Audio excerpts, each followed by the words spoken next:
करोड़ का उत्तर प्रदेश है और 3 दिन में विधानसभा के अंदर जनता की सारी समस्याएं रखना संभव है। सरकार नहीं चाहती है कि जनता के मुद्दों पर चर्चा हो और इसलिए सत्र को छोटा करने का काम किया है। इस सत्र में हम लोग राम मंदिर में चंदा जो चोरी हुआ है उसका मुद्दा उठाएंगे, जो पेपर लीक आउट हुए हैं उसका मुद्दा उठाएंगे और जो जंतर मंतर पर बर्बर लाठीचार्ज हुआ है, बेटियों के कपड़े फाड़े गए हैं, मुद्दा उठाने का काम करेंगे। भाजपा की सरकार दमन जुल्म और अन्याय करने का काम कर रही है, मुद्दा उठाएंगे। स्वास्थ्य सेवाएं ध्वस्त हो गई हैं, शिक्षा के स्कूल बंद हो रहे हैं।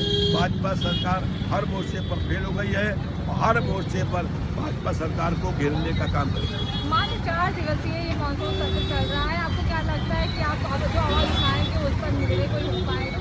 4 दिन भी नहीं, 3 दिन का सत्र है। आज तो खाली शोक सभावनी है। 3 दिन में जनता की सब समस्या नहीं आएंगी। बजट जो है पहले पास हो चुका है, अब कल फिर सरकार अनुपूरक बजट लेकर के आ रही है। अनुपूरक बजट का कोई औचित्य नहीं है जब पिछले बजट का 30% भी सरकार खर्च नहीं कर पाई है, तो फिर अनुपूरक बजट का कोई औचित्य नहीं है। केवल जनता के पैसे को लूटने के लिए भाजपा सरकार काम कर रही है। तमाम एक्सप्रेसवे बनाए गए, अभी हाल ही में उद्घाटन भी हुआ है उनका, वो सारा अनुपूरक बजट में शामिल कर रहे हैं। सारे जो एक्सप्रेस बनाए गए वो एक्सप्रेस वे बनने के तत्काल बाद टूट गए और वहाँ पे गड्ढे हो गए। सब में कमीशन खाया गया है, लूट करी गई है। भाजपा सरकार ने हर जगह लूट करने का काम किया है। राम मंदिर के निर्माण में लूट करने का काम किया, राम मंदिर की मूर्ति लगाने में लूट करने का काम किया। हम लोग की इच्छा थी कि भगवान राम की सोने की मंदिर मूर्ति वहाँ पर लगाई जाए, लेकिन वहाँ पर काली मूर्ति लगा दी गई। देश भर में कहीं पर भी भगवान राम की मूर्ति काली नहीं। आज पहली बार विधानसभा में वंदे मातरम का गायन हो रहा है, आप उसे कैसे देखते हैं? हर बार हर विधानसभा में गायन होता है। जब विधानसभा से टूटती है तो वंदे मातरम गीत होता है।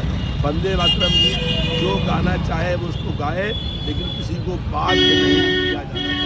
अच्छा, एक आखिरी सवाल पूछना चाहेंगे, पप्पू यादव ने जो देश की संसद में एक वेशभूषा धारण की साधु संघ की, उसे कैसे आप देखते हैं? जो अब भाजपा बता रही है कि साधु संघ का वो एक नाटक था, एक मंच था सरकार को दिखाने के लिए कि किस तरीके से राम मंदिर में चंदा चोरी हुआ है। जो चंदा चोरी कर रहे हैं, जो हनुमान को नचा रहे हैं, बड़ा पाप है।